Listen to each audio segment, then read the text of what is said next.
Good evening, ladies and gentlemen. This is the Thoroughbred Underdog, and it's a very exciting time in wrestling and the world of hip-hop right now. I mean, you got AEW getting a lot better. Ospreay's been putting on clinics as of late. And then in WWE, they're getting better crowds, more fans. It's getting hotter. If you saw Backlash today, that crowd in France was crazy. But on the other side of the world in hip-hop, we have Drake and Kendrick Lamar, two of the best contemporary artists of this generation and in the game right now, going at each other's necks. They've been exchanging diss songs much more directly as of late, and that's why it's hot. But for the past decade, this has been brewing, and now it's getting hot. It's getting to a boiling point here. And I don't know if it was on this channel or if it was on Instagram that I saw somebody did like a picture of Bret Hart and Shawn Michaels from the Iron Man match at WrestleMania 12, I believe it was. And they were asking, who is Drake and who is Kendrick? And I said, you know what? If you really think about it, Kendrick would be Bret, Drake would be Shawn, because if you really think about it, Bret is the better wrestler, Shawn's the better performer. More people famously anoint Shawn as the greatest of all time than they do Bret. But many people in the game, the respective games, rap and wrestling, would say Bret is the better wrestler. He's much more technical. Kendrick would be the better lyricist between he and Drake. But Drake would be the better hit maker, the more famous, the better performer. Better stage presence, better on performing. He was a better promo than Bret. But when it comes down to doing this, Bret is a better wrestler. Many would say between the disses, the two most recent ones as of last night, Kendrick's Meet the Grams is a better lyrical dissection of Drake than Drake's Family Matters was. But Family Matters was the better record. As they used to say back in the day with Ether and Takeover. Ether was the one everybody was saying Jay got killed. He got murdered. But Takeover was the better record. The one you would better listen to in the car. And that's another comparison in of itself. Drake and Nas, or Drake and Kendrick would be Jay-Z and the Nas of this generation. Kendrick makes deeper records than Drake, but Drake makes more hits. And I'm not the only one, but Drake is kind of like the Jay-Z of this generation. He makes hits. Every album has hits. Every album is about making hits and having a summer jam and performing and being played in the clubs. And Kendrick is more the one you sit down and you listen to, kind of like a Nas. You listen to a Purple. You listen to a One Mic. You listen to something that's going to stimulate your mind and make you have knowledge of self and, you know, the mind elevation, as what Mr. Morale was. But let's get to the meat of the matter here. And the title of this video is, I believe that this is all a work. That's what this has to do with wrestling. I don't know if I'm going to upload this to both my wrestling and my rap aficionado channel. Because it's a tale of two worlds, so to speak. But I think it's a work. And for the uninitiated, I think I got that from What Culture. They always say for the uninitiated. For those who aren't in the know, what the casual fans call fake, the more respected fans call a work. And what a work is basically this is a performance. This is for the fans. This is entertainment. Kendrick and Drake basically don't really hate each other, is what I believe, in my opinion. And I'll elaborate in this video why I believe so. So that's what a work is. That's why they call wrestling a work. And in wrestling, the opposite of a work is a shoot. Sometimes you have a combination of both, which means the shoot is, in the match, somebody might legitimately hit somebody. In wrestling, we know them to, I have a girlfriend. She does it Oh, wrestling fan has a girlfriend, right? And she watches it and she's like, he's not really hurting him with those punches. If that was real punches, he'd be bruising and bleeding and whatnot. But there have been matches where people have legitimately hit somebody. Most infamously, what's the match in Japan? It was two girls. I cannot think of it. If you're watching this, please drop it in the comments. But there was a match where a girl really got bruised up. And damn, I can't believe I can't think about that. It was all over the place.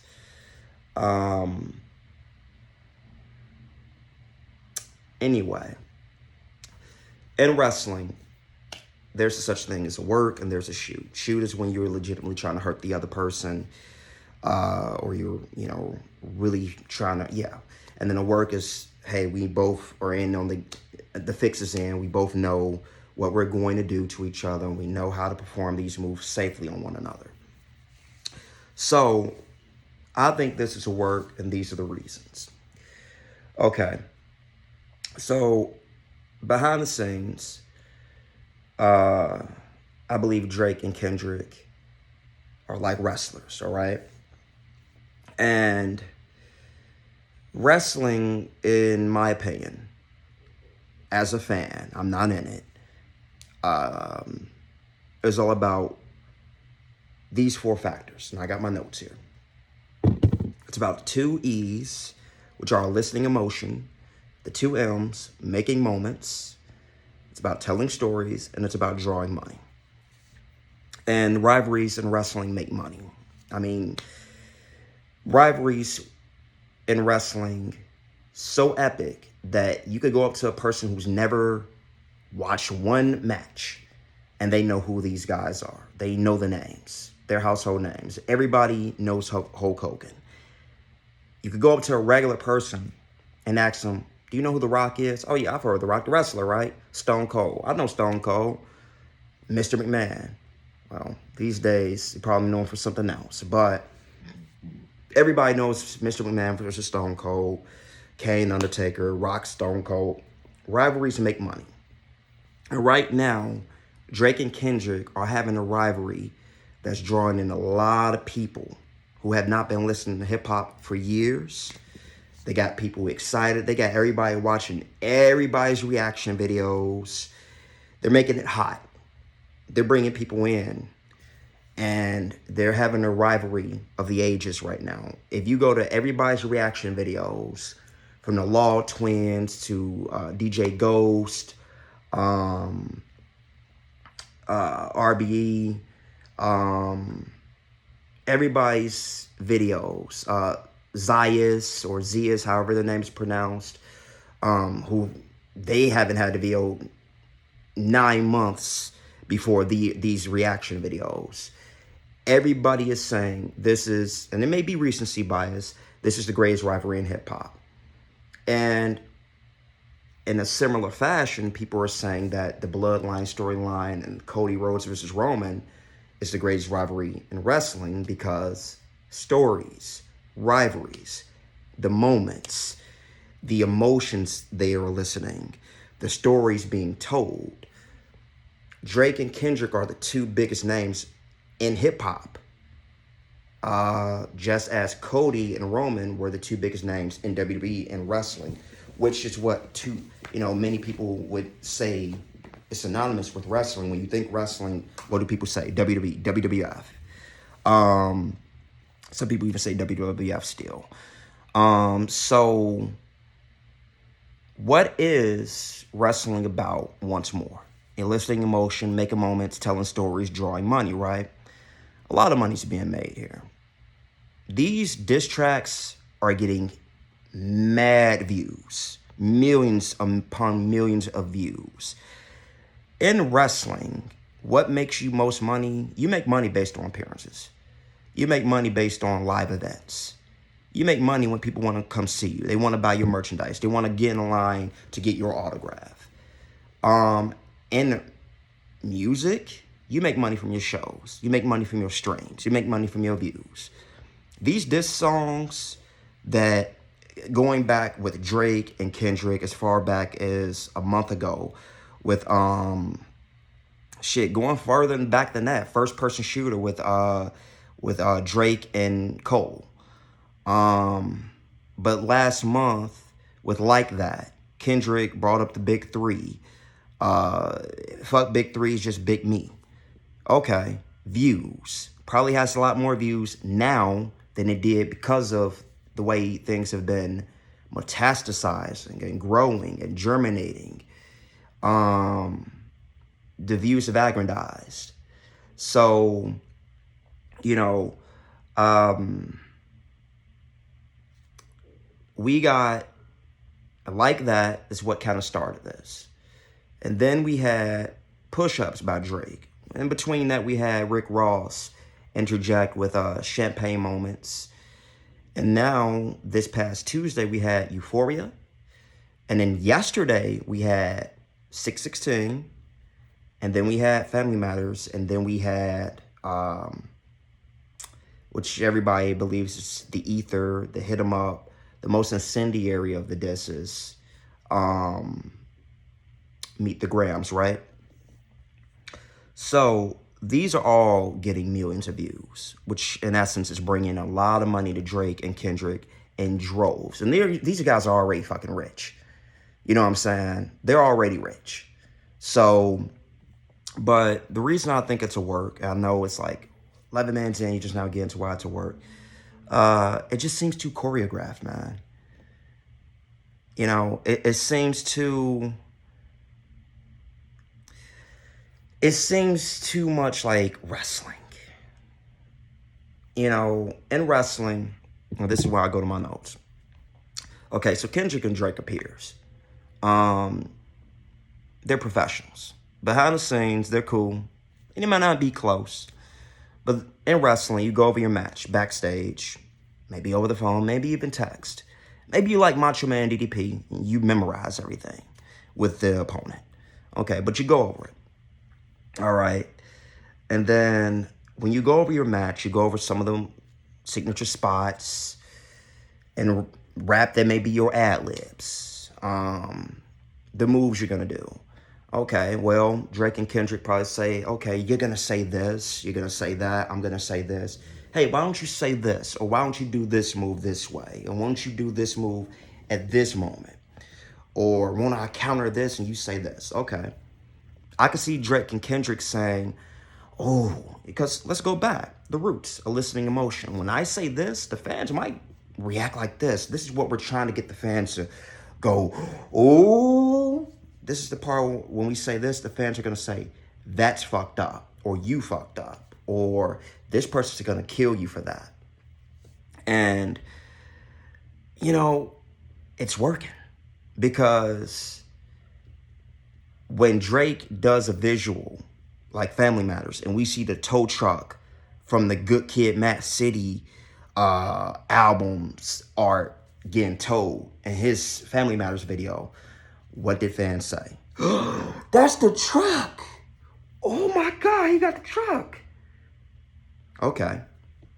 Then, 20 minutes later, right? Kendrick starts track off, bringing up Adonis. All right. What did we say? He's starting off saying his son's name. That's crazy. Eliciting emotions. They're going over all this, move by move. They have an idea of how the fans will react to what, and where to pivot if, okay, we expected this reaction, but we kind of fell flat. The fans didn't react to this. That flew over their head, so we're going to say this. We're going to do this. They got backup plans.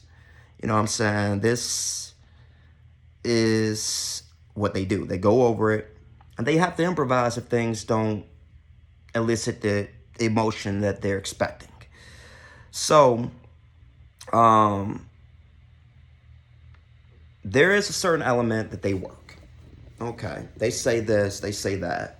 We know what we're going to do and what we're going to say to each other. But then, because you don't get those certain reactions, you may throw some things in and you want to try not to work yourself into what they call a shoot, like we even previously mentioned. And some of the best examples of these things were things go awry. There's moments where you may work yourself into a shoot and it makes things better. And we can have a beer after it still. Then there's moments more infamously like the brawl out situation where you work yourself in a shoot and it's like, hey, I wasn't expecting you to do that. We went over this, and when we got out there, it went totally someplace else. Most infamously, more recently, CM Punk divulged that's what happened between him and Hangman Adam Page, right? Okay. CM Punk and Hangman go over these barbs in the back. Hey, I'm going to say this, you go say that. We go do this, we go say that, and this is how the fans are going to react to this. And then when they got out there, Hangman just said, shit. And then just completely blindsided Punk. And that's when shit got ugly, right? So now it's a shoot. And, you know, the thing is about wrestling is that what they used to say back in the day is red equals green. People want to see blood. All right? This is a gladiator coliseum. We want to see blood. The spectators want to see blood. And when you show blood and when shit gets personal, money is to be made. And like I said, it's a work. We know what blood, we know what we go say, we know what we go do, but now we shooting. And that's what everybody's thinking. They're shooting on each other. Now they're getting serious. Now it's getting bloody. Now we're about to seriously hurt each other. Now it's not a work anymore. It started as a work, but now it's a shoot. And that's what happens in wrestling. Some of the best storylines blur the lines where we as the spectators, we don't know what's a work, when he really punching them, when he really hurting them, where they improvised that, we don't know. Speculations got us going crazy. We reacting. We don't know what's up. And that's what happens to wrestling. It's the same things happening with Drake and Kendrick right now. We don't know if it's a mole in a camp. People speculating that in Drake's stable, in wrestling, stable, but in his crew, OVO, there's somebody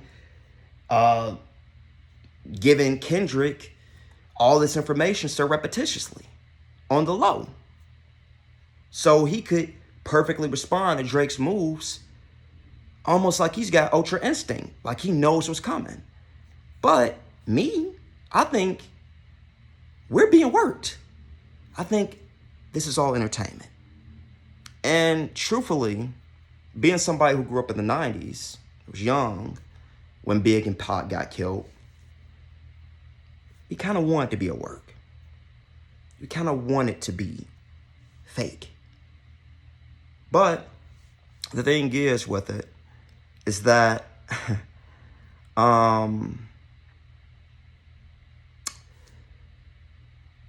are going to be people who, if this gets thrown out that this is a work, this is fake, they're in on the game, we really entertain each other. Some people also believe this too. They probably won't say it. Just like when wrestling, when people found out wrestling was fake, they're going to eschew from wrestling. They're going to refrain from watching it. They're going to go to UFC. They're going to go to a beef where it's real. Some people think that the beef between Offset, what was it, Offset? Is it Quavo and Chris Brown is a better beef between them. And even rappers are saying, like, even Cameron and shit were saying, like, hey, we was really beefing back in the day. Me and Nas, me and Jay, me and 50. Gang was saying, hey, when we was beefing back then, this shit could have got physical. This shit could really got bad. Ja and 50. This shit almost got really bad. And it's like, there are some people that want this to be legit. They want this to go to the next level. They want to see when the guy's reeling on the rope, him keep getting punched and the referee don't step in. But there are some people that's like, you know what, this is good entertainment. We just go embrace it as it is, real or fake. Just like in wrestling. Yeah, it's fake. It's predetermined. but I still enjoy it. It's my drama. I love the drama. And, you know, Jim Cornette says, I agree with Jim Cornette. I'm a big Jim Cornette fan. As you can see, I got a McDonald's shirt. So I don't wear a lot of wrestling shirts here, but I want to get wrestling shirts. And one of them, you got to have your certain wrestling shirts, your Austin 316s, your NWO shirts. I want a Jim Cornette meme shirt or him looking like that. But I like Jim Cornette because I agree with a lot of his opinions. And I believe that two things. I'm not a fan of too much cooperation or obvious cooperation. And I feel like there's obvious cooperation here. I feel like it's starting to be too obvious. I just don't think that, I think it's too perfect that Kendrick's first album art for 616 is of a Maybach Love. And then Kendrick responds with Family Matters and he's saying all this stuff. And then Kendrick responds 20 minutes later, perfectly rebutting everything that Kendrick said and Family Matters. And then shows off a whole entire album art, complete, with medication that Drake allegedly has for Ozempic and a FUBU fit, which he referenced in Euphoria. And then it has some other shit up in there. This is supposed to be from a briefcase that Drake's dad allegedly lost. And these were the items that were in it that came from Drake's home. Now, some people believe that, like I said earlier, there's a mole in OVO that gave Drake these, or gave Kendrick these items. But like I said, it's just too much perfect rebuttals to what one said versus the other. That makes me think this is a work, is it cooperating with each other. And I'm not a fan of obvious cooperation in wrestling, where it's just like, okay, I'm going to stand here and let you do this to me. It exposes the game. It exposes and pretty much substantiates what people already feel about it, which is, this is choreographed. This is too obviously rehearsed. With these disses over the past 24 hours between Drake and Kendrick, it seems to me that they're in on this. And there's nothing wrong with it, but I believe this. And people go call me crazy for thinking this, for making this video saying that this is entertainment, this is wrestling. It just seems too obvious. But back to Jim Cornette. Another thing about Jim Cornette is that he said wrestling is simulating violence safely. And in wrestling, that's what it's all about. That's why Bret Hart says, or people believe Bret's the best wrestler of all time. This is why he believes he's the best wrestler of all time, is that he could do a move, he could sell a move, and perform a move in such a way that makes it look like it legitimately hurts, and it doesn't. He could take a casual fan and do this move to another wrestler, or have this move performed on him to the point that he sells it. That's what it's about, selling, right? That he makes you believe that it's real, that it really hurts. Whether he's having it performed on him, or he's performing on another person, on the other wrestler. He makes it look like it really hurts. That's what wrestling is, simulating violence safely. Jim Cornette said that. And I love that. That's what wrestling is, simulating violence safely. So,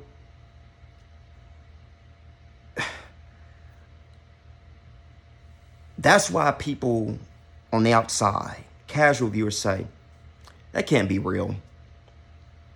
But when you watch a guy like Bret, who has one of the best working punches, it's like, wow, I could believe, even though he's not really hurting him, that looked like that hurt. When you're punching somebody in wrestling and you're not Bret Hart, you got fans saying, man, look, if this was UFC, that guy'd be dead right now if he was getting punched that much. That guy'd be bruised up and bleeding right now if he was being punched that much. But when Bret Hart does it, you say, wow, he's doing that punch. And I know wrestling is this, but that looks so real. When Kendrick and Drake are throwing these punches at each other, we're going, wow, that's hurt. That looked like that really hurt. When he said that about Adonis, when Drake said that about Whitney, and why you ain't marry her, you proposed in 2015, and yet she's not your wife. That looked like that hurt. They are simulating violence safely. If these were real punches that were meant to really hurt, these dudes would be killing each other right now. We would have a Big and a Pac situation right now. But we are simulating violence safely here. We're not legitimately trying to hurt one another. We're making it look like that, and we're making the fans think we're really trying to kill each other. But we're really not. That's why I think it's a work. That's why I think it's a work. And like I said, some people are going to say, you got me. You got me good. I believed in this. But they're going to keep watching. Like me. When I found out wrestling was a work, and it was predetermined, which I should have known anyway. I mean, people are burying people alive and they're back on TV. People are getting arms burned. Kane back in 98, Inferno match, or 99 with Undertaker. People are getting thrown off of cages. You know what I'm saying? And living to tell you about it. Mankind, Hell in a Cell. I should have known it was work. But I was a kid. We got kids. We thinking like kids right now. But that's the greatness of it. It's making us innocent. It's making us believe again. It's giving us something to embrace. It's giving us something. I can't tell you when the last time I watched reaction videos before this beef. I mean, I'm subscribing to people on my rap channel, Rise Above, Aspire Higher, that I didn't even know existed before this beef, because it got me excited. Just like wrestling right now, WWE, AEW. AEW brought back a lot of fans. WWE, Vince is gone. Triple H is over the head now. He is, no pun intended, at the helm now. Bring your fans back. Much more exciting product. You need shit to shake up the game sometimes. Kendrick and Drake said, you know, the game is kind of dead right now. We need to shake it up. We the two biggest names in the industry. Let's shake it up again. And it's shaking up again. You got this shit being on SportsCenter, being talked about. You got WWE referencing Drake and Kendrick Lamar's beef. It's getting mainstream attention. Just as Roman Reigns was getting mainstream attention when he came back as tribal chief. To the point now, he's about to have an endorsement deal with Jordan. Okay, WWE, is doing big things right now. Real big things. It's bringing in money. It's bringing in viewers. It's bringing back viewers. It's bringing viewers in who weren't into it. That's what Jake and Kendrick is doing right now. But it's a work. I'm sorry, y'all. It's definitely a work. It just seemed too choreographed. I believe Drake and Kendrick are in the back dapping. You know what I'm saying? Shaking hands, having drinks. Okay, maybe there was a couple of things